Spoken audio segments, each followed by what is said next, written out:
में आप बात गुजरात की करेंगे क्योंकि वहां पर जल प्रकोप आया हुआ है। भारी बारिश से गुजरात का बुरा हाल है। आधे गुजरात पर बाढ़ का कहर बरपा है। 6000 से ज्यादा लोगों को बाढ़ प्रभावित इलाकों से हटाकर सुरक्षित जगहों पर ले जाया गया है।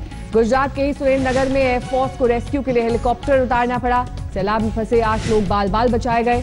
मोरबी में भी 18 गांव के डूबने से संकट पैदा हो गया। लगातार बारिश वहां पर हो रही है जिससे मच्छू डैम उफान पर है। वहीं अमरेली की अगर बात कर लें तो वहां पर रेलवे ट्रैक के ऊपर से पानी बहने लगा है जिसकी वजह से रेल यातायात प्रभावित हुआ है। अमरेली के लिलिया में बाढ़ में ट्रैक डूब गए हैं और वहां पर भी इस वक्त हालात सामान्य नहीं है। 18 गांव में इस वक्त बाढ़ का प्रकोप है। सुरेंद्रनगर में हेलीकॉप्टर से रेस्क्यू किया जा रहा है। बाढ़ प्रभावित लोगों को बचाया जा रहा है। गुजरात में 6250 लोगों का रेस्क्यू अब तक किया गया है। 5 तस्वीरें आपके सामने और ये बयां कर रही हैं किस तरह से इस वक्त जल प्रलय आया हुआ है। गुजरात के 6 शहरों में राजकोट, मोरबी, अमरेली और कुल 6250 लोग रेस्क्यू किए गए हैं अब तक।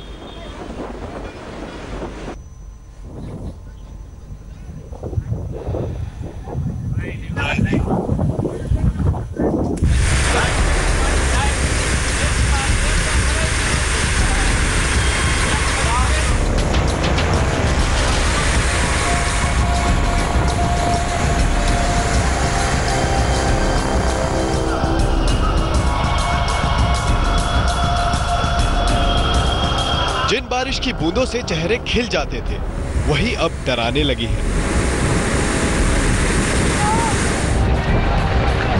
आधा गुजरात त्राहिमाम कर रहा है। नदियां उफान पर हैं। पानी की दहाड़ खौफ पैदा कर रही है। पानी डैम के ऊपर से बहने लगा है।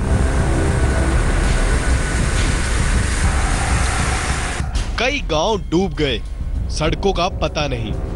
शहरों गांवों को जोड़ने वाले कई पुल पानी में समा गए।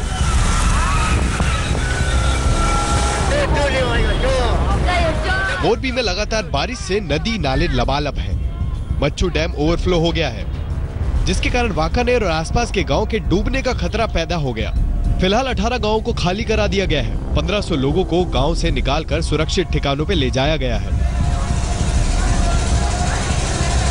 हालांकि लोगों के लिए काफी परेशानी है। वही सौराष्ट्र के अंदर अगर राजकोट, हम सुरेंद्रनगर की बात करें तो वहां पे स्कूल कॉलेजेस में आज छुट्टी दे दी गई है प्रशासन से जरिए। अब तक करीब 3000 से ज्यादा लोगों को स्थलांतर करवाया गया है गुजरात में। और खास करके सौराष्ट्र के लिए कहा गया है कि जो नीचाई वाले इलाकों में रहते हैं वो सुरक्षित जगहों पर चले जाए। गुजरात के सुरेंद्रनगर में भी कई इलाकों के डूबने का खतरा हो गया है।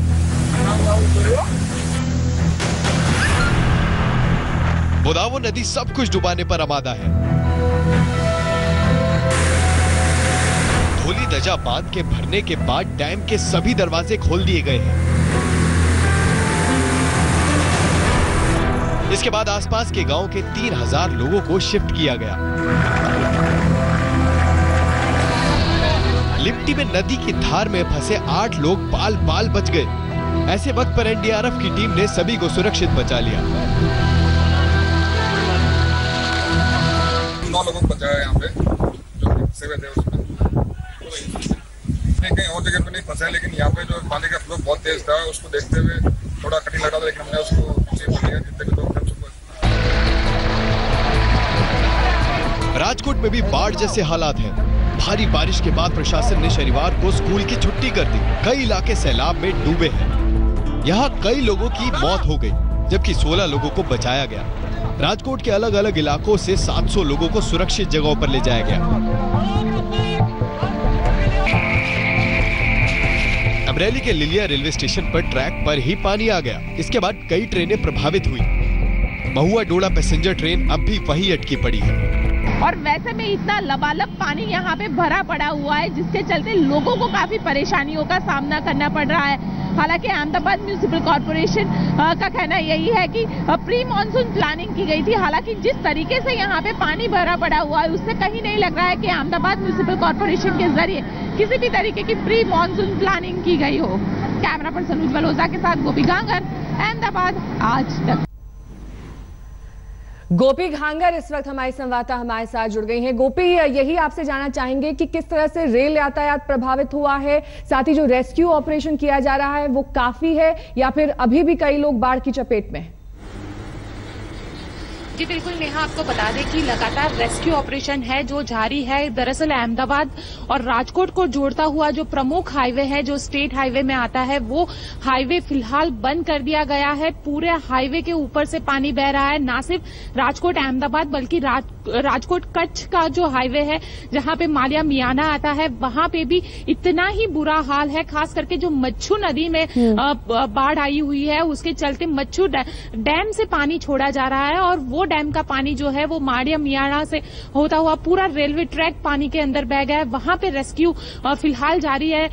इंडियन एयरफोर्स के जरिए भी वहां पे करीब 22 लोगों का रेस्क्यू किया गया है अब तक, और साथ ही एनडीआरएफ की टीम लगातार यहां पे रेस्क्यू कर रही है। अब तक करीबन 150 से ज्यादा लोगों को रेस्क्यू के जरिए कल रात से लेकर आज सुबह तक बचा लिया गया है। हालांकि अगर हम पिछले हफ्तों की बात करें तो करीब 15 से ज्यादा लोगों की इस पूरी बाढ़ में अब तक मौत हो चुकी है, क्योंकि जिस तरीके से पानी सडनली आ जाता है, और खास करके नेहा ये जो पूरे इलाके हैं, चाहे वो सुरेंद्र नगर का इलाका हो, लिमड़ी का इलाका हो, चोटिला का इलाका हो, ये पूरा इलाके में कभी इतनी बारिश होती नहीं है। लेकिन इस बार जिस तरीके से बारिश, और वो भी महज 12 घंटे के भीतर बारिश, ये प्रशासन के लिए एक सबसे बड़ा फिलहाल चिंता का विषय बना हुआ है। बहुत बहुत शुक्रिया इस तमाम जानकारी के लिए आपका। गोपी घांगर हमारे संवाद